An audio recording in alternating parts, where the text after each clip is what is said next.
Here we discuss introspection, being, development, and all the good stuff. Because of the infinite amount of possibilities that could be interpreted in any situation, I want to elaborate on a possibility of having a framework to engage in reality and why it's important. First, let's define what a framework is. A framework says what the structure of something should be, or is, or will be. It's some sort of attempt at describing everything. So, for example, a Western framework would be freedom for the individual, so that when approaching a scenario, when approaching an item, when approaching, let's say, a house, we look at it in the framework that there's an individual who builds this up and brings through the realm of freedom of choice, and that it exists in that state. And so you could see a house in many frameworks, such as the communal gathering that brings the building of a home, but you could also see it as the freedom of individuals that now can reside in individual homes. And so frameworks help us engage in the world such that we don't have to always question what we see. And as well, it helps us receive the information, not letting it just bypass us because of the overload. For example, if you walk into a social gathering and there are an array of people and you don't have a framework, every person, every judgment, every interaction, whether it's conscious or subconscious, is worthy of being expounded upon. And when it's just so much information, nothing can be assessed, and therefore there is no true experience that's happening in the social engagement. But rather, if somebody had a framework, say they had a religious framework, or a scientific framework, a philosophical framework, a psychological framework, when they walk into the social gathering, they're looking for clues for that frame. So not every social cue will be relevant. Only the ones that pertain to their connection to psychology, the philosophical connections, the religious connections, and so they're able to receive the information adequately so that it's meaningful. The engagement is meaningful. Now, another reason a framework is so beneficial is when let's say, for the example of the social engagement, when you enter that social engagement, you see a world in front of you. Now, how do you interact with that world? What's your dynamics in that world? And so if you had a framework, then the framework would assist you in the dynamic. If you're, let's say, a religious framework, who am I as a citizen in that religion or whatnot? And then who are they, and what's their status, and how is our engagement developing based on that? And that's considered a dynamic. But if you walk in, I'm just quote unquote human, and I walk in, just there's no framework that's offering assistance to the engagement, then really there's no dynamic, because who am I in relation to them, and who are they in relation to me? Now, I could pinpoint so many areas, actually the infinite amount of areas of myself that are different from them, and them different than me, but there is nothing narrow that we could agree on to be a dynamic between one and another. So that a friendship or an intimate relationship could only be developed based on a framework that's agreed upon between them. That is why marriage is a great example of a framework. It's not just a piece of paper, but rather a structure, a framework actually that bounds the infinite possibilities of intimacy and dynamics into this agreed upon, very narrow, very brittle structure. And so you have on one side frameworks offering the ability to engage in proper dynamics where there's real relationships happening because of the infinite amount of information. And secondly, you're able to enjoy the experience of any set happening because of the simple vessel that you've created that will receive the information. Now this is somewhat abstract, so let's get it more concrete. A framework is really the overlay of, it's the glasses to see the world. So when we participate in whatever it is that we're participating in, we enter based on the lens that we're choosing to see that experience. It's very not romantic because you are choosing how to approach a scenario. You already planned out the dynamic that you're going to experience. You've already mapped out the quote unquote new endeavor, so that nothing is really new anymore because everything is just mapped out onto this lens that you plan on seeing that experience.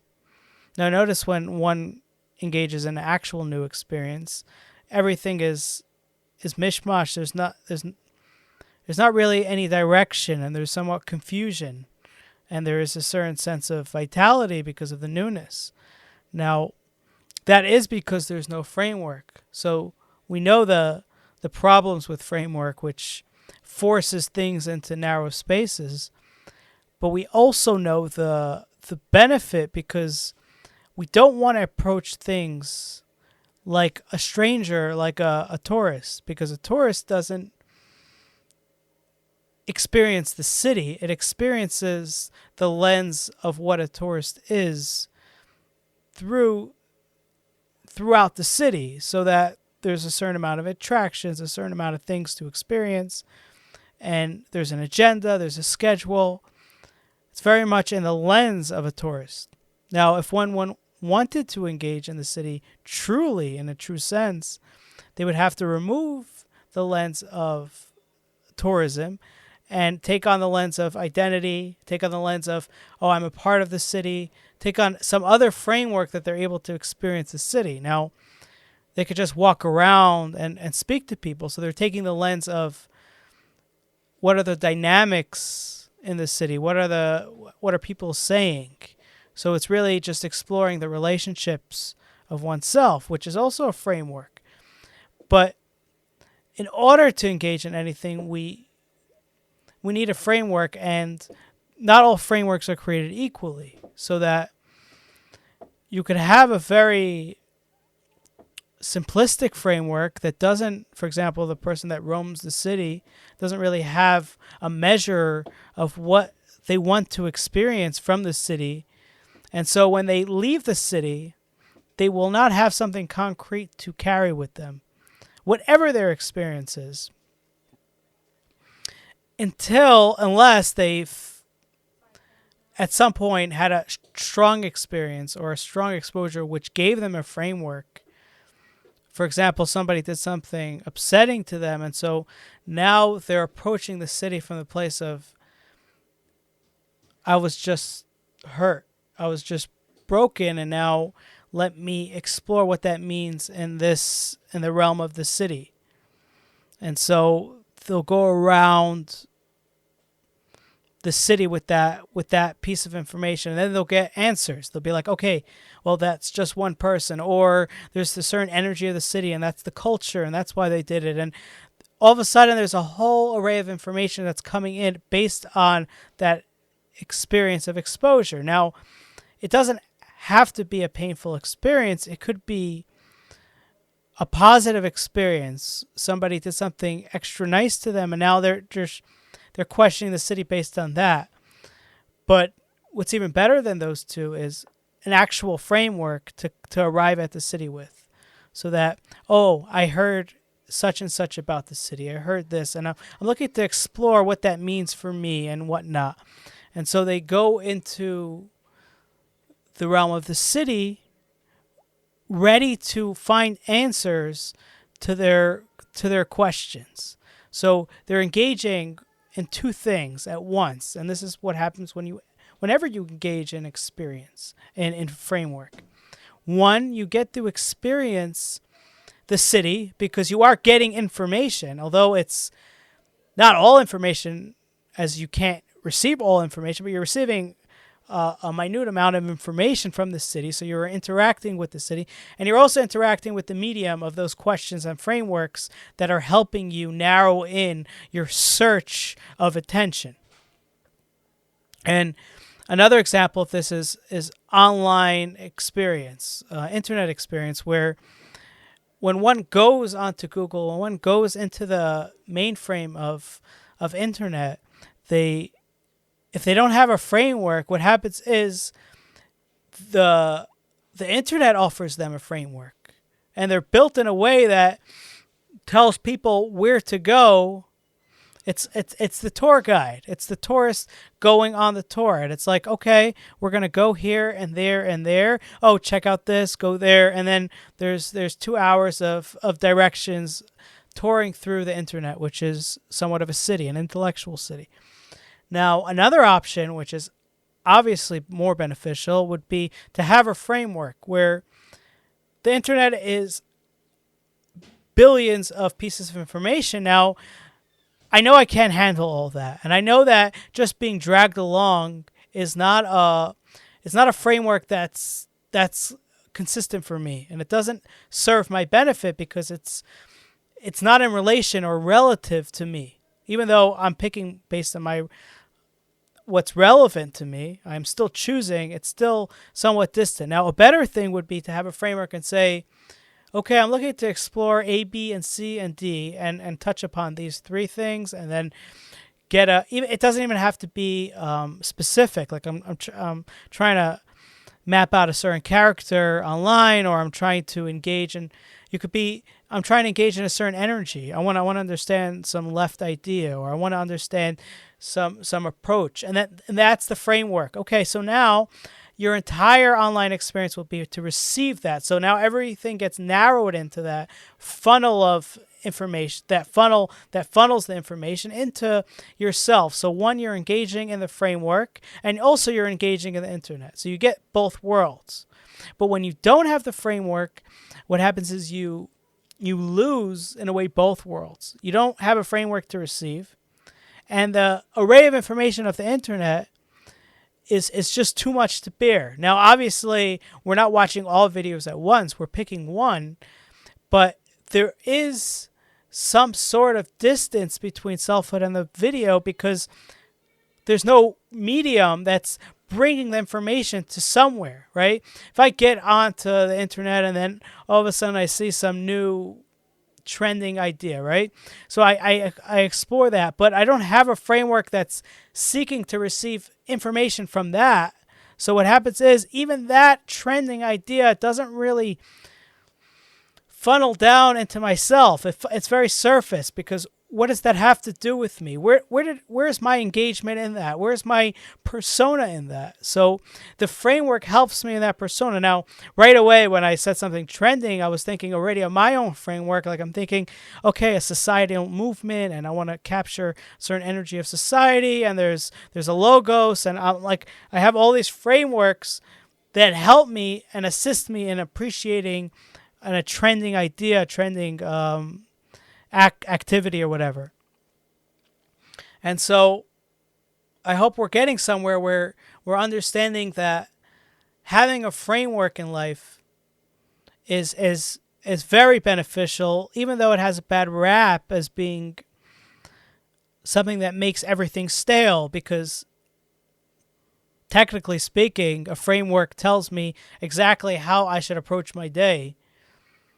But that is where another conversation could be, where we could be versatile and create a variety in the framework, so that no frameworks are so consistent where it controls from morning till sunset. So it's very much a moving thing. So the newness, the exploratory aspect is in changing the frameworks, as opposed to removing all frameworks and hoping for some exploratory experience.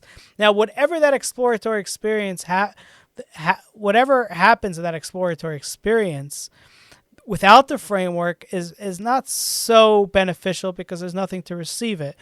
Now, that's of course another conversation, because there is times to remove all frameworks to get a sense of something really distant from selfhood, to bring back certain aspects of selfhood. But again, that's another conversation. Thanks for listening. And if you would like to see the video version of this, check out my channel on YouTube.